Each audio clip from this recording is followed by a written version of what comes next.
तुम्ही लहानपणी मिळालेलं सगळं रिटर्न करताय वाटतं.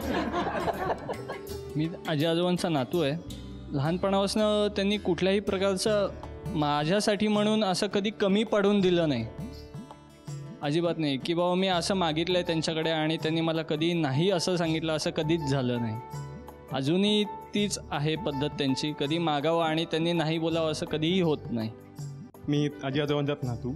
मग असं सांगायचं होतं की आम्हाला जेव्हा जेव्हा मी तरुण पिढीला जेव्हा काही कुठला प्रॉब्लेम येतो किंवा कुठल्या संकटात सापडतो तेव्हा आम्ही ह्यांच्याकडे पहिले धाव घेतो, कारण त्यांच्याकडे आत्तापर्यंतचा एक्सपिरियन्सचा एक प्रकारचा साठा जमलेला असतो, त्यातून ते आम्हाला बरोबर सोल्युशन काढून देतात. मग माझं सांगायचं असं म्हणणं आहे की ते दोघं आमच्या प्रॉब्लेम्सचं सोल्युशन करता इन्सायक्लोपीडिया आहे. नाही पण किती वेळा जावं लागलं तुला? आत्तापर्यंत बऱ्याच वेळा जावं लागेल. संकटात जेव्हा जेव्हा प्रॉब्लेम होतो तेव्हा तेव्हा मी त्यांच्याकडे पहिले धाव घेतो. हो का? मी आजी आजोबांची नात आहे. म्हणजे आता काही झालं, म्हणजे माझं काही चांगलं झालं किंवा कुठल्या परीक्षेचा रिझल्ट आला तर ते नेहमी फोन करून मला पहिले अभिनंदन करणार. आणि असं सारखं त्यांच्याकडे जाणं होत नाही जवळ राहून, पण तरी त्यांचं सारखं फोनवरती चौकशी आणि मग दरवेळी त्यांचं काय काय आम्हाला प्रोत्साहन देणं चालूच असतं. त्याच्यामुळे खूप बरं वाटतं की आजी आजोबा आहेत. हे माझे मामा लागतात आणि मी त्यांचा भाचा आहे. तर मला लहानपणापासून त्यांची जास्त ओढ असल्या कारणाने आणि त्यांचा मी अत्यंत लाडका असल्या कारणाने त्यांनी मला लग्न झाल्यानंतर देखील, मी जेव्हा 5-6 वर्षाचा असेल, मला आठवतं अजूनी, ते स्वतः मला त्यांच्या घरी राहायला घेऊन गेले होते. लग्न झाल्यावर? त्यांचं लग्न झाल्यानंतर. अच्छा अच्छा, त्यांचं धडधडलं मला छातीत. 5-6 वर्ष लग्न झाल्यानंतर 5-6 वर्ष मी त्यावेळेला 5-6 वर्षाचा होतो. अच्छा अच्छा, यांच्या लग्नाच्या वेळेस. तर ते मला त्यावेळेला देखील राहायला 2-3 दिवसासाठी घेऊन गेले होते आणि खूप लाड केले. ते लाड माझ्या अजूनही स्मरणामध्ये आहेत खूप.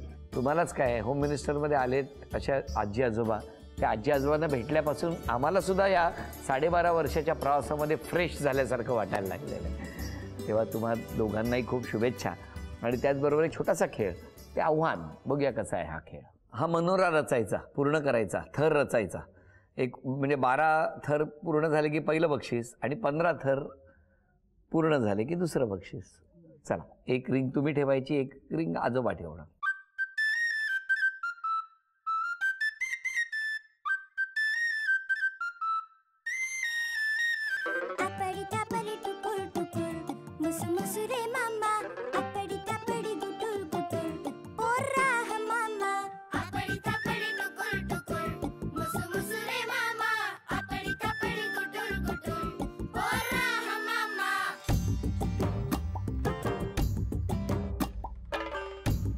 बारा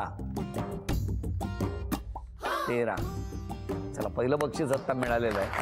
आता 2 रिंग राहणं गरजेचं आहे. आजोबा ठेवा. 14.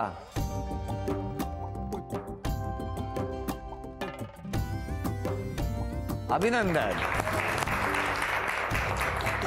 झी मराठीकडून ही भेटवस्तू तुमच्यासाठी. आणि आजोबा, ही तुम्ही द्या आजींना तुमच्याकडून. सफरचंदाचे काप नीट परतल्यानंतर त्यामध्ये दालचिनी पूड आणि मध घालून पुन्हा नीट परतून घ्यावं. बटर लावलेल्या ब्रेडवर सफरचंदाचे तुकडे, बदामाचे तुकडे, टुटी फ्रुटी, डार्क चॉकलेट आणि मीठ घालून दुसरा ब्रेडचा तुकडा त्यावर ठेवून वरच्या बाजूला बटर लावून घ्यावं. एका बाउलमध्ये स्ट्रॉबेरी सिरप आणि क्रीम घालून सॉस तयार करून घ्यावा. तयार सँडविच पॅन मध्ये बटरवर ग्रिल करून घ्यावं आणि स्ट्रॉबेरी सॉस बरोबर सर्व्ह करावं.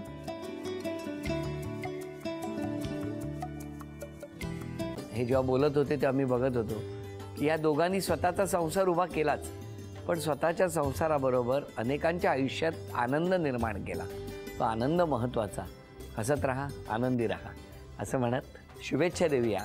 आणि ही झी मराठीकडून भेटवस्तू डेव्हिड तुमच्यासाठी. अभिनंदन. आणि वहिनींना तथास्तू पुणे यांच्याकडून ही पैठणी. अभिनंदन.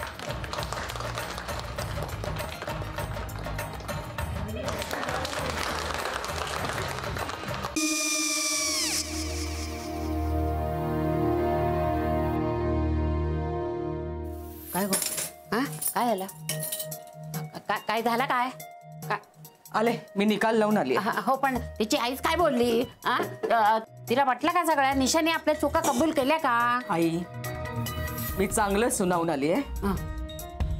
त्या तिची बाजू घेत होत्या, पण मी लक्ष दिलं नाहीये. खूप झालं आता. चांगुलपणा खूप झाला. मऊ दिसलं ना की कोपऱ्याने खणतात ना माणसं, ते असं. अगो पण आईच म्हणली काय तिची, पटला काय तिका? मला माहिती. आई, मी तुम्हाला नंतर फोन करते. हो. आणि आई बाबा जे बोलले त्याचं वाईट नका वाटून घेऊ. सॉरी. सॉरी काय त्यात? नेहा आले.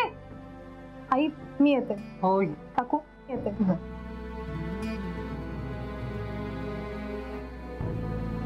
सावकाश जाग. हो हो. मग काय काकू, कधी उडवता लग्नाचा बार? बघूया.